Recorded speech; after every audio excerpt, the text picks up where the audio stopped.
Assalamualaikum warahmatullahi wabarakatuh. Alhamdulillah anak-anak, kita ketemu lagi materi sejarah kebudayaan Islam. Pada pertemuan yang lalu kita pelajari keperwiraan Rasulullah dalam menghadapi orang-orang kafir Quraisy. Pada tahun kedua Hijriah diserang dengan perang Badar. Ketiga Hijriah perang Uhud, kemudian yang kelima Hijriah ini perang Khandaq, perang Parit. Anak-anak yang saya cintai, pada pertemuan ini saya ingin menyampaikan kisah sebelum adanya perang Badar, perang Uhud maupun perang Khandaq. Kita ketahui bahwasanya Rasulullah Shallallahu Alaihi Wasallam berdakwah di kota Mekah itu selama 13 tahun. Ya, selama 13 tahun Rasulullah mengalami berbagai cobaan, dihina, dicaci maki, dilempari batu, dilempari kotoran, ya, bahkan diboikot. Anak-anak, ya, pada tahun ke 12 Hijriah, orang-orang kafir ini semakin merajalela dalam menghina, menyakiti maupun menghalang-halangi dakwah Rasulullah. Bahkan para pemimpin kafir Quraisy pada waktu itu sudah bersidang, bermusyawarah bagaimana caranya menghentikan dakwah Rasulullah. Maka pada sidang, pada musyawarah pimpinan kafir Quraisy itu ada 3 usulan. Abul Bukhturi ini mengusulkan agar Nabi Muhammad ini ditangkap lalu dipenjarakan. Kemudian Abul Aswad mengusulkan agar Nabi Muhammad ini diusir saja dari kota Mekah. Kemudian yang ketiga, Abu Jahal yang pamannya Rasulullah sendiri mengusulkan agar Rasulullah Nabi Muhammad ini dibunuh saja. Maka pada musyawarah itu disepakati, yang diterima adalah usulnya Abu Jahal, yaitu membunuh Rasulullah Shallallahu Alaihi Wasallam. Dicarilah pemuda-pemuda yang kuat-kuat dari berbagai suku untuk membunuh Nabi Muhammad. Maka Allah Subhanahu wa Ta'ala memberitahu kepada Rasulullah dalam firman-Nya surat Al-Anfal ayat 30. A'udzubillahi minasyaitonirrajim. Wa idz yamkuru bikal ladzina kafaru liyuthbituka aw yaqtuluka aw yukhrijuka wa yamkuruna wa yamkurullah wallahu khairul makirin. Dan ingatlah ketika orang-orang kafir Quraisy memikirkan tipu daya terhadapmu Muhammad untuk menangkap dan memenjarakanmu, atau untuk membunuhmu, atau untuk mengusirmu. Mereka membuat tipu daya, dan Allah pun membuat tipu daya. Allah menggagalkan tipu daya mereka. Allah adalah sebaik-baik pembuat tipu daya.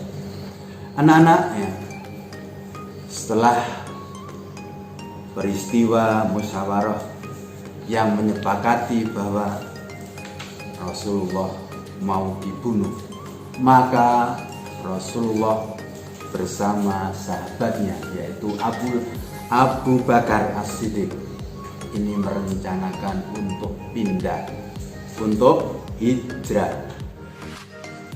Peristiwa sebelum hijrah ini ternyata luar biasa. Orang-orang kafir Quraisy sudah membuat rencana sedemikian matang. Pada suatu malam sudah ditunjuk 11 orang pemuda yang kuat-kuat dari masing-masing suku untuk mengepung rumah Rasulullah Shallallahu Alaihi Wasallam. Nanti ketika Rasulullah malam hari keluar dari rumahnya hendak melaksanakan sholat tahajud, ya, maka orang-orang kafir ini akan membunuhnya. Bahkan telah disediakan hadiah. Siapa yang bisa membunuh Nabi Muhammad SAW akan diberi hadiah 1000 unta. Maka pada malam itu Rasulullah memanggil keponakannya, yaitu Ali bin Abi Thalib. Untuk apa dipanggil? Ali bin Abi Thalib dipanggil oleh Rasulullah untuk tidur di kamarnya Rasulullah SAW, dengan pakai selimutnya Rasulullah SAW. Setelah itu Rasulullah berdoa mohon perlindungan pada Allah, keluar dari rumahnya. Ternyata di luar rumah ada pemuda-pemuda kafir Quraisy yang sedang tidur terlelap dengan membawa pedang. Jadi kesimpulannya, orang-orang kafir Quraisy pada malam itu sudah merencanakan pembunuhan. Malam itu Nabi Muhammad sudah mati kalau menurut perhitungan orang-orang kafir Quraisy. Ternyata yang terjadi, orang-orang yang ngepung Rasulullah ya, tidur terlelap, tidak tahu yang dikepung sudah keluar rumah. Rasulullah langsung menuju rumah sahabat setianya, yaitu Abu Bakar. Setelah sampai rumah Abu Bakar, ternyata Abu Bakar sudah menyiapkan segalanya. Sudah disediakan unta yang terbaik, kemudian sudah disediakan pembantu-pembantunya untuk melancarkan perjalanan hijrah Rasulullah yang ditemani dengan Abu Bakar. Setelah sampai di rumah Abu Bakar, maka Rasulullah SAW bersama Abu Bakar menuju Gua Sur untuk bersembunyi selama 3 hari. Pembantunya Abu Bakar yang bernama Amir bin Fuhairah ini ditugaskan untuk mengembala kambing di sekitar gua. Tujuannya apa? Untuk menghapus jejak Rasulullah dan Abu Bakar. Yang kedua juga tujuannya untuk menyediakan susu bagi Rasulullah dan Abu Bakar selama di Gua Sur, yaitu 3 hari. Tidak hanya itu, anak-anak yang disiapkan putranya Abu Bakar sendiri, Abdullah bin Abu Bakar, ini ditugaskan untuk menjadi mata-mata, menjadi petugas rahasia, mencari informasi di masyarakat Mekah. Bagaimana situasinya? Kalau sudah memungkinkan, maka Rasulullah segera keluar dari Gua Sur untuk menuju Madinah. Nah, sedikit cerita ketika Rasulullah SAW bersama Abu Bakar di Gua Sur. Sebenarnya orang-orang kafir Quraisy itu hampir menemukan Rasulullah dan Abu Bakar di Gua Sur. Tetapi sekali lagi Allah senantiasa melindungi Rasulullah. Ternyata di mulut gua itu laba-laba membuat sarang di sana, sehingga di mulut gua itu ditutup oleh rumah laba-laba. Bagi orang-orang kafir yang hendak masuk, pasti akan yakin bahwasanya tidak ada orang yang masuk ke dalam gua, karena kalau masuk ke gua pasti rumah laba-laba ini akan rusak. Jadi itu. Kemudian setelah 3 hari 3 malam Rasulullah bersama Abu Bakar sembunyi di Gua Sur. Setelah Abdullah bin Abu Bakar menyampaikan bahwa situasi sudah memungkinkan untuk melanjutkan perjalanan hijrah, maka Rasulullah bersama Abu Bakar keluar dari Gua Sur untuk hijrah ke Madinah. Itu pun sekali lagi anak-anaknya dipandu oleh seorang yang hafal tentang jalan ke Madinah. Dicari jalan yang tidak biasa dilewati oleh manusia pada waktu itu. Petunjuk jalan itu namanya adalah Abdullah bin Uraikid. Abdullah bin Uraikid. Kemudian dilanjutkan perjalanan. Ternyata ada seorang pemuda Quraisy yang hampir saja bisa menyusul, bisa membunuh Rasulullah, yaitu Suraqah. Pemuda ini hendak membunuh Rasulullah.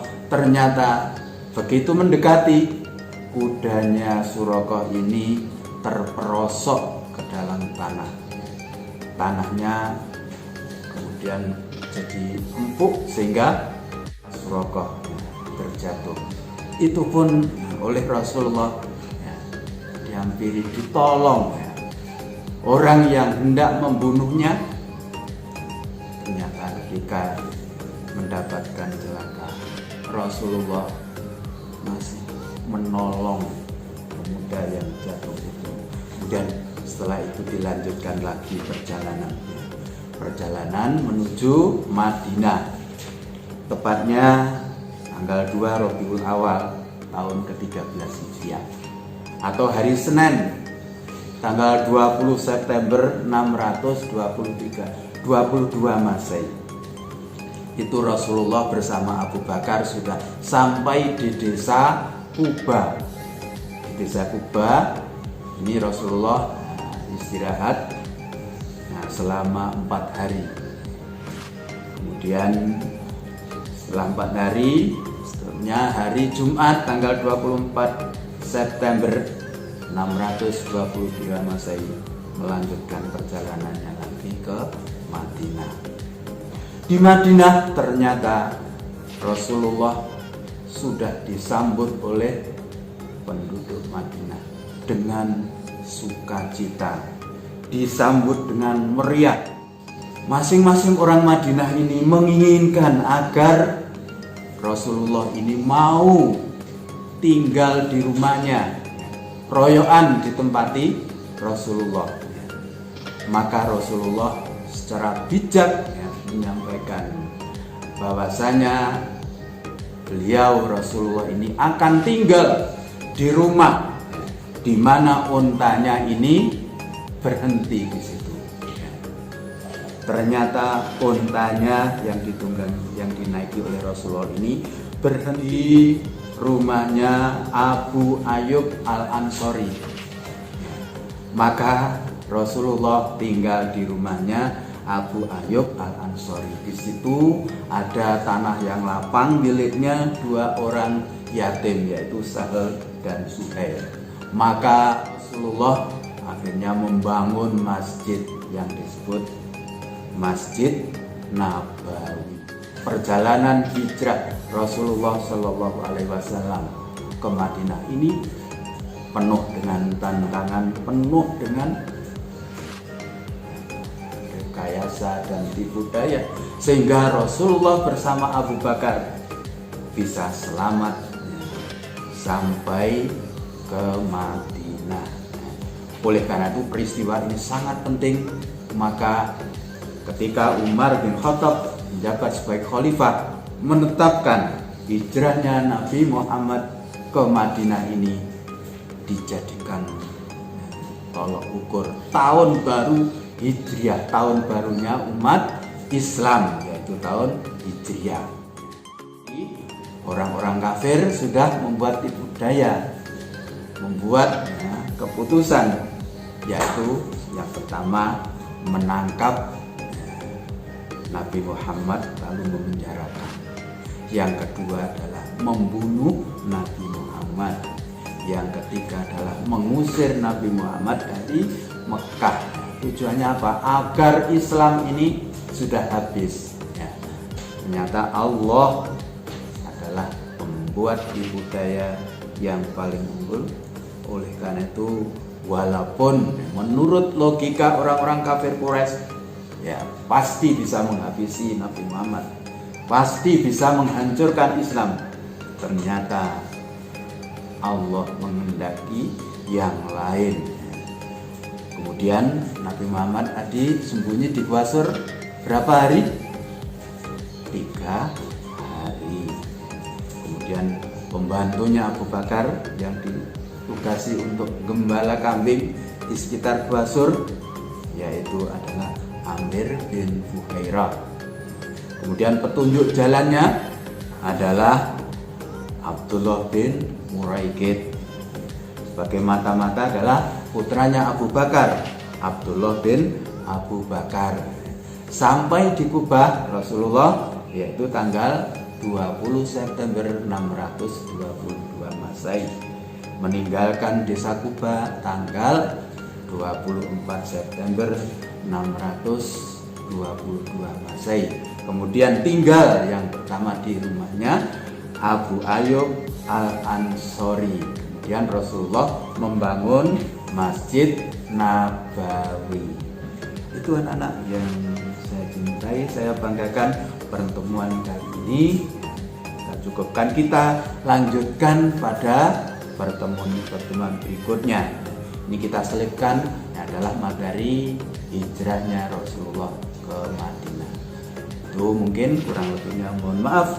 Assalamualaikum warahmatullahi wabarakatuh.